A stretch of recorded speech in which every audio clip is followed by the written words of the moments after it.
Assalamualaikum dan salam sejahtera. Apa khabar murid-murid? Hari ini kita akan menjalankan eksperimen 3.1 bab 3 tingkatan 2. Baiklah, kita lihat tajuk eksperimen ini iaitu mengkaji penyerapan glukosa melalui tiub whisking. Sebelum kita menjalankan eksperimen, kita perlu tahu setiap eksperimen pasti akan ada penyataan masalah. Penyataan masalah untuk eksperimen ini ialah, adakah glukosa boleh meresap keluar melalui tiub whisking? Jom kita ketahui hipotesis pula. Hipotesis bagi eksperimen ini ialah, glukosa boleh meresap keluar melalui tiub whisking. Setiap eksperimen mesti mempunyai 3 jenis pemboleh ubah. Pemboleh ubah yang pertama ialah pemboleh ubah manipulasi, iaitu jenis kandungan di dalam tiub whisking. Pemboleh ubah bergerak balas, iaitu kehadiran glukosa di dalam air suling. Pemboleh ubah dimalarkan yang ketiga ialah masa rendaman kedua-dua tiub whisking selama 30 minit.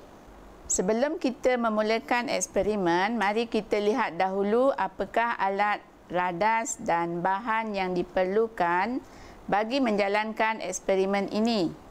Alat radas yang diperlukan ialah besen kaca, kasa dawai, tungku kaki 3, penunu bansen, jam randik, benang, bikar dan tabung didih.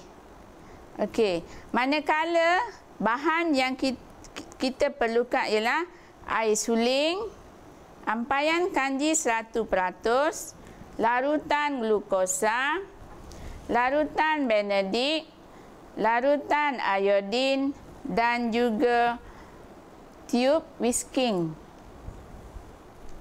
Okey murid-murid, sebagai langkah berjaga-jaga, bilas sehingga bersih kedua-dua tiub whisking menggunakan air suling. Murid-murid, apakah langkah pertama yang perlu kita buat? Langkah 1 ialah rendamkan kedua-dua tiub whisking dalam air suling untuk melembutkannya. Masukkan ke dalam bikar.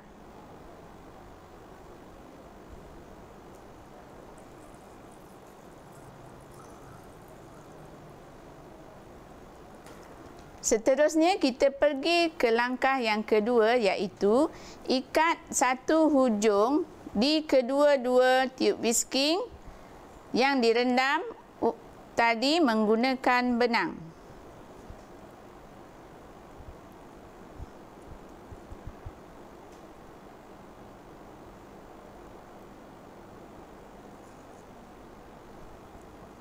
Ini tiub whisking yang pertama. Okey, untuk tiub whisking yang kedua kita buat seperti yang pertama tadi. Ikat di satu hujungnya.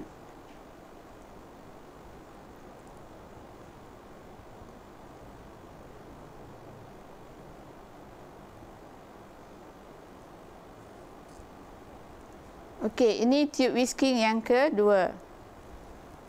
Langkah 3 pula ialah tuangkan 10 ml ampaian kanji ke dalam tiub whisking yang pertama dan ikat hujungnya.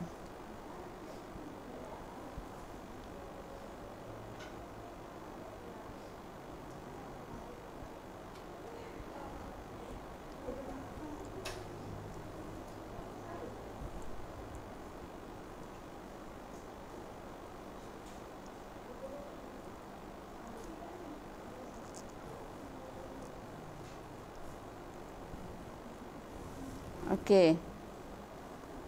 Seterusnya langkah keempat iaitu tuangkan 10 ml larutan glukosa ke dalam satu tiub whisking yang kedua dan ikat hujungnya.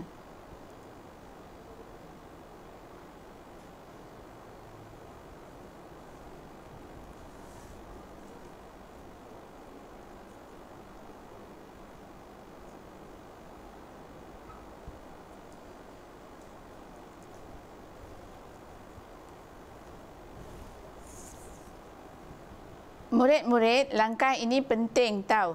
Langkah yang kelima ialah bilas sehingga bersih kedua-dua tiub whisky menggunakan air suling.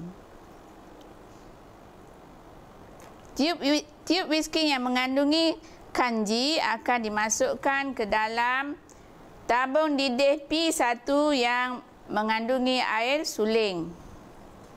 Okey, kemudian kita bilas larutan glukosa dalam tiub whisky yang kedua dan kemudian kita masukkan ke dalam tabung didih Q1 yang mengandungi air suling.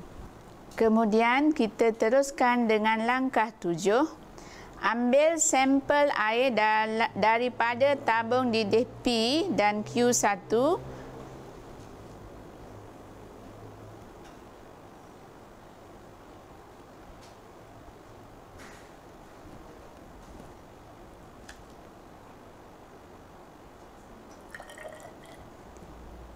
Kemudian kita teruskan dengan langkah ke-7. Titiskan larutan iodin ke dalam air suling dalam tabung didih P1.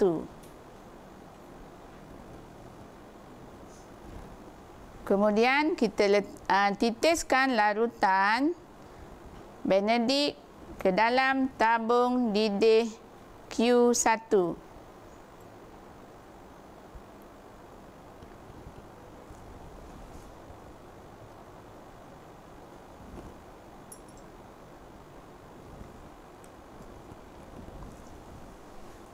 Seterusnya murid-murid, kita akan ke langkah yang ke-9 iaitu perhatikan apakah perubahan yang berlaku apabila campuran larutan iodin dalam tabung didih P1 dan lihat juga perubahan campuran larutan Benedict dalam tabung didih Q1. Selepas kita perhatikan apa yang berlaku tadi, kita ke langkah yang ke-10. Didapati tiada perubahan warna larutan iodin dalam tabung didih P1 dan warna larutan Benedict dalam tabung didih Q1.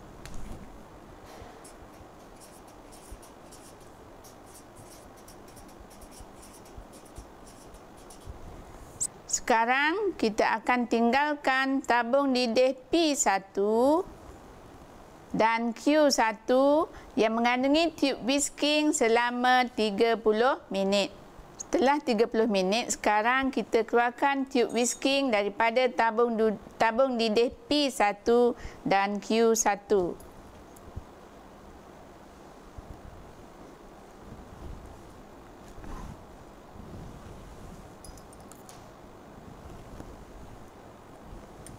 Kemudian langkah ke-12 iaitu titiskan larutan iodin ke dalam air suling dalam tabung didih P1.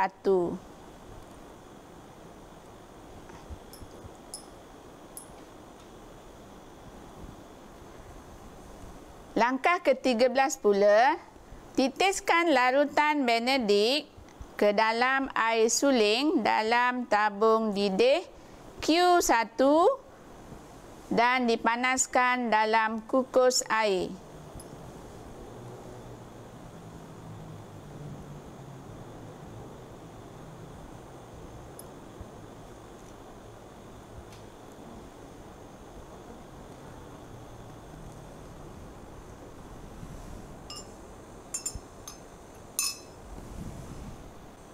Murid-murid, sekarang kita akan masukkan tabung didih Q1 ke dalam kukus air.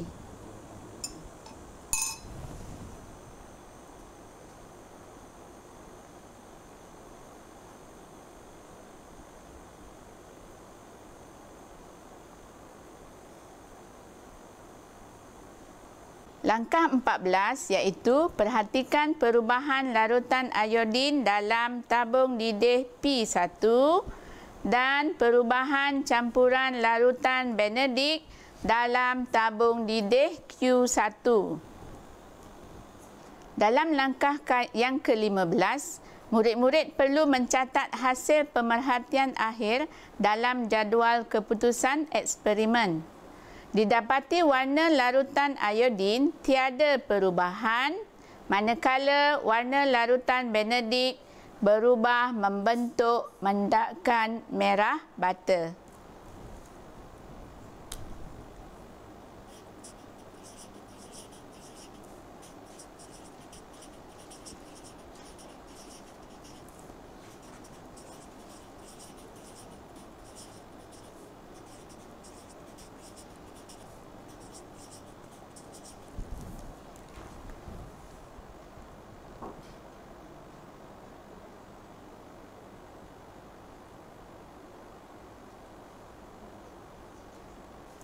Daripada data, kesimpulannya ialah warna iodin kekal kuning pada awal dan akhir eksperimen, manakala warna larutan benedik berubah membentuk mendakan merah bata selepas 30 minit kerana kehadiran glukosa.